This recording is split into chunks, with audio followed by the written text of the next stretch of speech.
नया साल आपका मुबारक हो। फ्रांसीसी भाषा का एक शब्द है, दूसरा है लैंग्वेज और तीसरा है कहते हैं या लॉजिकल अकॉर्डिंग टू टेंस। तो हमेशा संक्षेपण जब भी लिखें में ही संक्षेपण होना चाहिए। जय हिंद फ्रेंड्स, नया साल आपका मुबारक हो। 2024 में आप दिन दूनी रात चौगनी की तरफ बढ़ें, सफलता आपकी चरण चूमे। बोर्ड परीक्षा बहुत नज़दीक है, आप मेहनत कर रहे होंगे और मैं भी भगवान से प्रार्थना करता हूँ कि आप हमेशा सफलता की ओर अग्रसर हों। मैं आपके लिए हमेशा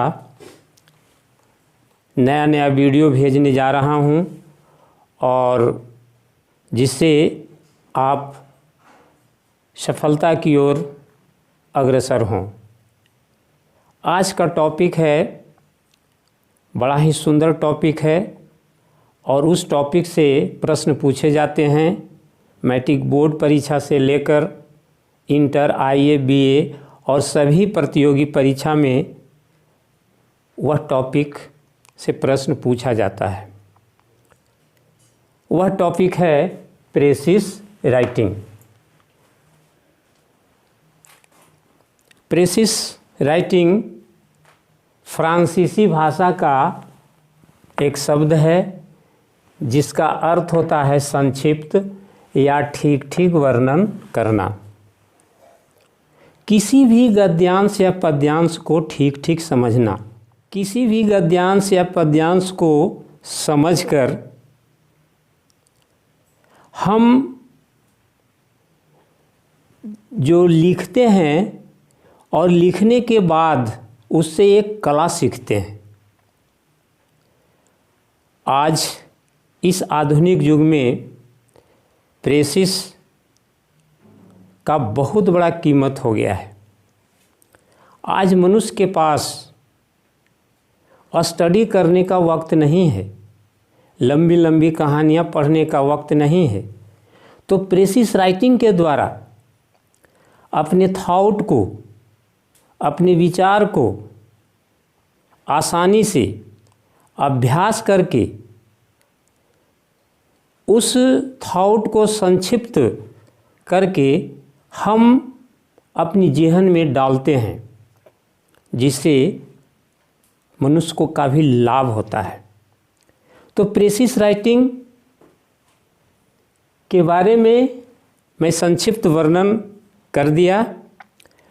प्रेसिस जो है वह 3 बातों पर आधारित है। पहला है मीनिंग, दूसरा है लैंग्वेज और तीसरा है लेंथ। ये 3 एलिमेंट्स हैं और 3 एलिमेंट्स पर हमारा संक्षेपण निर्भर करता है। सर्वप्रथम हम मीनिंग पर आते हैं। तो किसी भी गद्यांश को हम उसके अर्थ को मुझे समझना पड़ता है और किसी भी गद्यांश को अर्थ समझने के लिए उसे सावधानी पूर्वक पढ़ना चाहिए। कम से कम दिए गए गद्यांश को 2 या 3 बार सावधानी पूर्वक पढ़ना चाहिए। और जब 2 या 3 बार हम सावधानी पूर्वक पढ़ेंगे तो निश्चित रूप से उस पैसेज का अर्थ मुझे मालूम हो जाएगा। आपके नॉलेज में जो वाक्य बहुत इम्पोर्टेंट हो उसे आप रेखांकित कर दें, उसे आप रेखांकित कर दें। रेखांकित करने से यह मालूम होगा कि वाक्य जो है बहुत इम्पोर्टेंट है, राइट। दूसरी बात है टाइटल। संक्षेपण बनाने के लिए एक शीर्षक देना आवश्यक हो जाता है, टाइटल देना आवश्यक हो जाता है। और टाइटल देने में कोई कठिनाई का सामना करना नहीं पड़ता है, क्योंकि दिए गए गद्यांश में ही कुछ विचार निहित होते हैं। किसी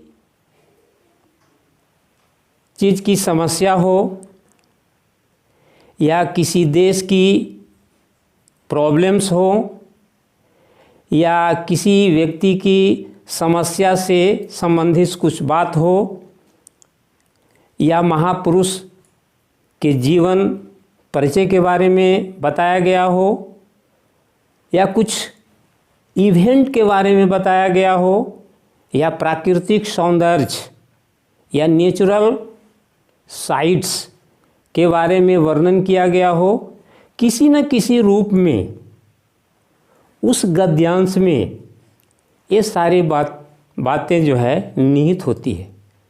तो हमें टाइटल जो है आसानी से चयन हो जाता है, उसमें कोई दिक्कत नहीं होती है।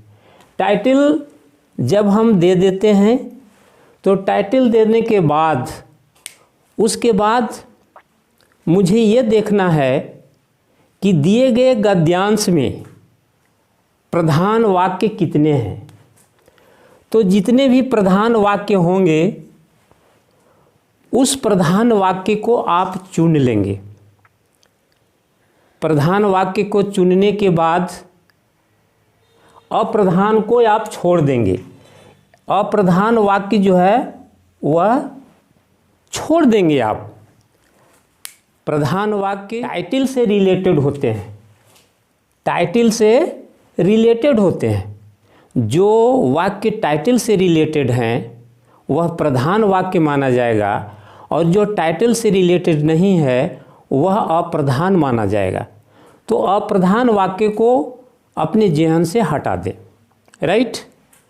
अब उसके बाद प्रधान विचारों को, जो आपने प्रधान वाक्य चुना, प्रधान विचार चुना, उस प्रधान विचारों को क्रम संख्या में लिखें। क्या चीज़ में लिखें? क्रम संख्या में लिखें। प्रधान विचारों को क्रम संख्या में रखें और एक विचार दूसरे से संबंधित हो। एक विचार जो है वह दूसरे से संबंधित हो। अगर दूसरे से संबंधित होता है तो आपका जो प्रेसिस है बिल्कुल करेक्ट होगा। और जब एक विचार दूसरे से संबंधित होते हैं तो उसे हम नेचुरल ऑर्डर कहते हैं। क्या कहते हैं? नेचुरल ऑर्डर कहते हैं या लॉजिकल सीक्वेंस कहते हैं।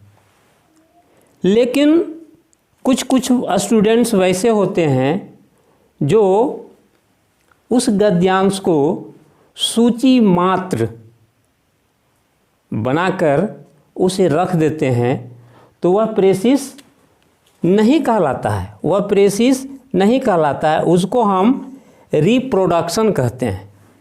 रिप्रोडक्शन का मतलब पुनरावृत्ति कर देना, जो आपका प्रेसिस बिल्कुल गलत साबित होगा। तो इस तरह से मीनिंग में आपने ये सारी बातें देखा।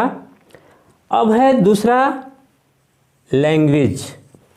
प्रेसिस बनाते समय लैंग्वेज पर ध्यान देना अति आवश्यक है। किसी भी गद्यांश को समझकर संक्षेपण अपनी भाषा में लिखनी चाहिए। समझना बहुत ज़रूरी है उस गद्यांश को, और समझने के बाद अपनी भाषा में संक्षेपण करना अति आवश्यक होता है। जब अपनी भाषा में संक्षेपण आप करेंगे तो निश्चित रूप से वह संक्षेपण, वह प्रेसिस बहुत अच्छा होगा, करेक्ट समझा जाएगा। और अकॉर्डिंग टू ग्रामर, ग्रामर के अनुसार वाक्य होना अनिवार्य होगा। आप जब भी संक्षेपण दें तो अकॉर्डिंग टू ग्रामर लिखें। और अकॉर्डिंग टू ग्रामर देने के लिए सर्वप्रथम थर्ड पर्सन का प्रोनाउन का चयन करना अति आवश्यक, क्योंकि थर्ड पर्सन का pronoun he, she, it, they, third person का pronoun he, she, it, they का प्रयोग आप करें। इससे साबित होगा कि भाषा ये आपकी है, भाषा किसी दूसरे का नहीं है। अगर आप फर्स्ट पर्सन में आप प्रेसिस लिखेंगे तो निश्चित रूप से समझा जाएगा कि भाषा अपनी नहीं है। यह तो गद्यांश जो होते हैं विचार किसी दूसरे का होता है। तो जब किसी दूसरे का विचार होता है, जब आप प्रेसिस लिखते हैं, संक्षेपण लिखते हैं, तो भाषा आपकी होनी चाहिए। और भाषा अपना होने के लिए pronoun he, she, it, they का प्रयोग किया जाता है। आई का प्रयोग करने से विचार जो है किसी दूसरे का निहित हो जाएगा, जो आपका करेक्ट नहीं होगा। राइट। अब उसके टू टेंस, दिए गए गद्यांश में जिस टेंस में गद्यांश रहता है उसी टेंस में हम संक्षेपण करते हैं। जिस टेंस में गद्यांश है हम उसी टेंस में संक्षेपण करेंगे, तब मेरा संक्षेपण करेक्ट होगा। जैसे मान लिया जाए कि ये गद्यांश जो है प्रेजेंट टेंस में है, तो मेरा संक्षेपण भी प्रेजेंट टेंस में होना चाहिए। अगर गद्यांश पास्ट टेंस में है तो मेरा प्रेसिस भी पास्ट टेंस में होना चाहिए। कहने का तात्पर्य है कि गद्यांश जिस टेंस में रहता है उसी टेंस में संक्षेपण होना जरूरी है, तभी आपका संक्षेपण करेक्ट होगा, वरना गलत साबित हो जाएगा। अब संक्षेपण लिखते समय एक बहुत इम्पोर्टेंट बात यह है कि संक्षेपण हमेशा इनडायरेक्ट नरेशन में ही लिखा जाना चाहिए। अगर इनडायरेक्ट नरेशन में आप संक्षेपण लिखते हैं तो उससे साबित होगा कि भाषा आपकी है और आप अपनी भाषा में उसे लिख रहे हैं। क्योंकि इनडायरेक्ट नरेशन में वक्ता अपनी कथन को सारांश लेकर अपने शब्दों में व्यक्त करता है, वह इनडायरेक्ट नरेशन कहलाता है। तो हमेशा संक्षेपण जब भी लिखें तो इनडायरेक्ट नरेशन में ही लिखें। उसके बाद स्टूडेंट्स लेंथ पर हम विचार करेंगे। संक्षेपण कितना बड़ा या कितना छोटा होना चाहिए, इस बहुत सारे विद्वानों का मतभेद है।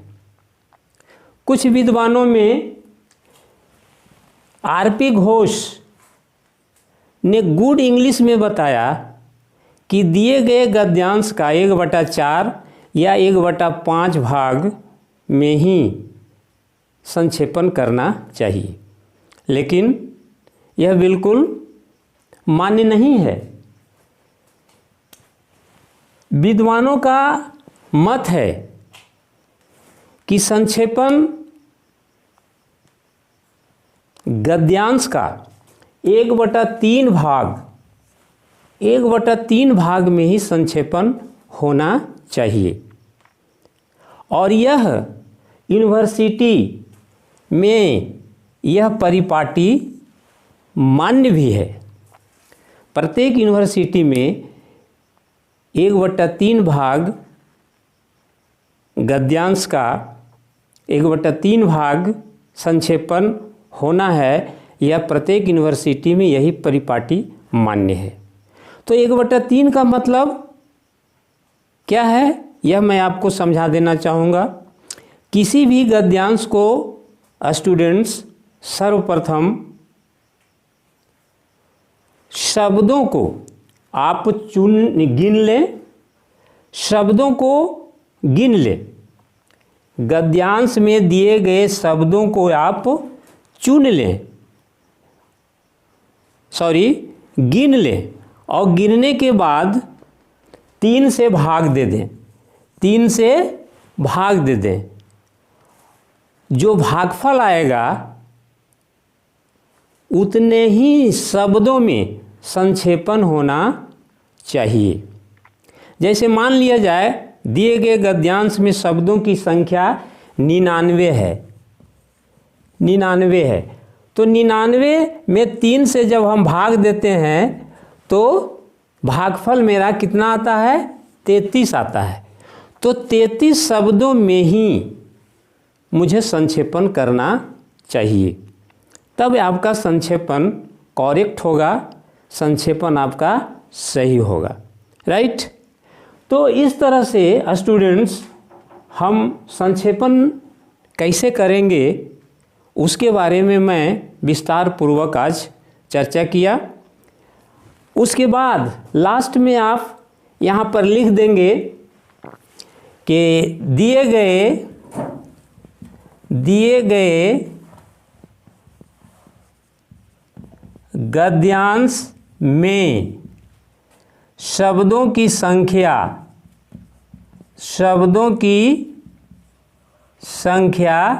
99,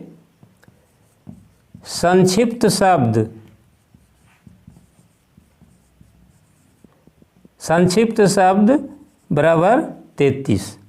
अतः 33 शब्दों में ही आपका संक्षेपण होगा, तब आपका संक्षेपण क्लियर हो जाएगा। तो इस तरह से आज प्रेसिस राइटिंग ख़त्म होता है। और अंत में मैं यह कहूँगा, टॉपिक आपको कैसा लगा कमेंट करके ज़रूर बताएंगे। आने वाला में मैं दूसरा टॉपिक भेजूँगा और कमेंट करके यह मुझे अवश्य सूचना देंगे कि यह टॉपिक मुझे अच्छा लगा। और मैं विश्वास के साथ कह रहा हूँ कि यह टॉपिक आपको अच्छा लगा होगा। दूसरे दिन हम दूसरे टॉपिक लेकर आएंगे। तब तक के लिए मैं विदा चाहता हूँ।